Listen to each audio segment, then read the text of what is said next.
أعوذ بالله من الشيطان الرجيم بسم الله الرحمن الرحيم الحمد لله رب العالمين وبه نستعين والصلاة والسلام على أشرف الأنبياء والمرسلين سيدنا ونبينا بالقاسم محمد وعلى عترة الطيبين الطاهرين المعصومين اللهم صل على محمد وآل محمد وعجل فرجهم أما بعد السلام عليكم ورحمة الله وبركاته. Welcome to our series on thinking it through looking at Qiyamah.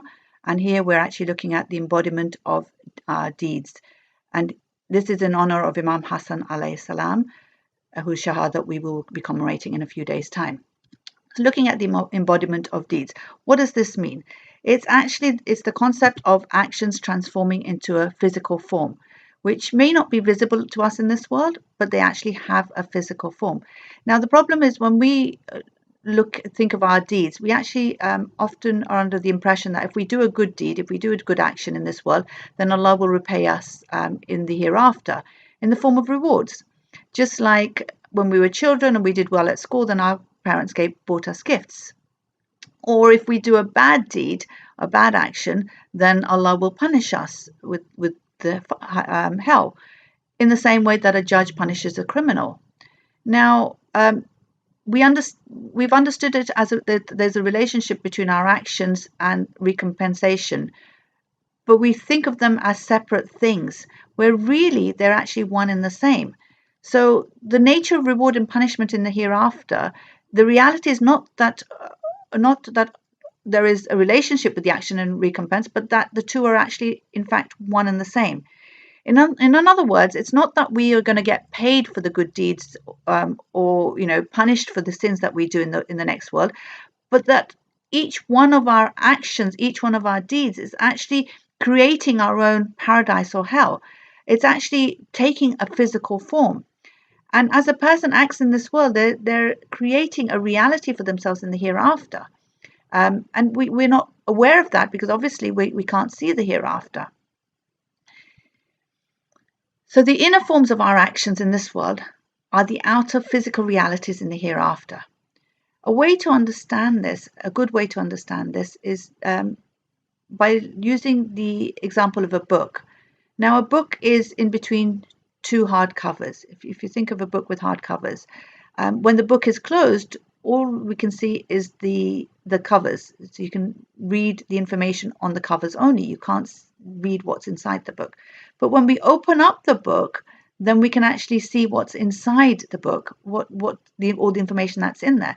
And in the same way, our book of deeds will be opened in the hereafter. And this opening, what it means is that it will the veils will be removed, and we'll actually be able to see the reality of our actions, the actual physical form of our actions. And we have lots of hadith which talk about the fact that our actions will be there in the grave with us, in the hereafter with us, and they will present themselves as a beautiful form or as an ugly form.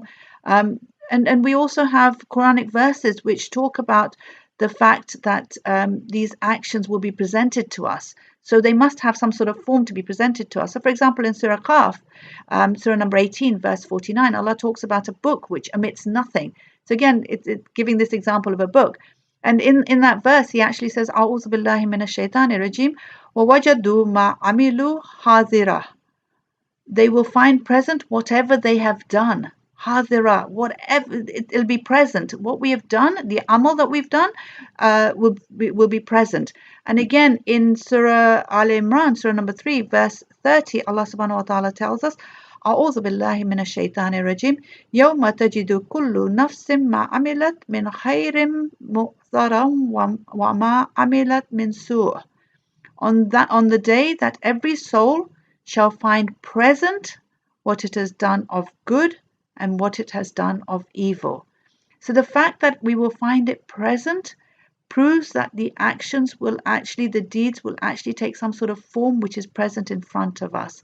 It is only because of the veils that are here in front of our eyes that we cannot see this form. But it is already present now, just not in this realm.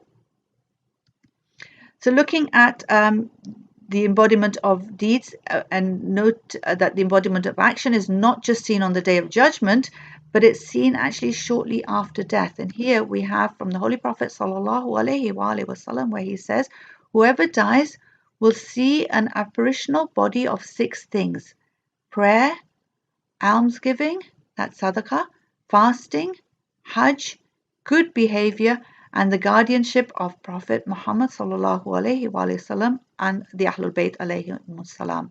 This is wilaya. So he's actually telling us that we will actually see a form of 6 things. And this form may be beautiful or it may be ugly, depending on how well we have done these things. And then again, he says, the Holy Prophet sallallahu alaihi wasallam says, indeed, you will have companions buried with you in the grave. If they are honorable, they will make you honorable. And if they are dishonorable, they will make you so. They will not be resurrected without you, and you will not be resurrected without them. You will not be questioned unless with them, so make them honorable, because if they are worthy and good, you will love it, and if they are unworthy and corrupt, you will be terrified of them. They are your deeds. So showing that these companions that will be buried with us, that will be resurrected when we are questioned, are our deeds. So it's important to realize that everything that I do in this world has an actual physical form in the next world, in Barzakh, as well as in the hereafter. So I am choosing what my life will be like in Barzakh and in the hereafter. In fact, my actions will actually mold my next body. The body that will house my soul in Barzakh and the body that will house my soul in Qiyamah will be molded by my actions. And the better my actions, the more beautiful and the more amazing this body will be.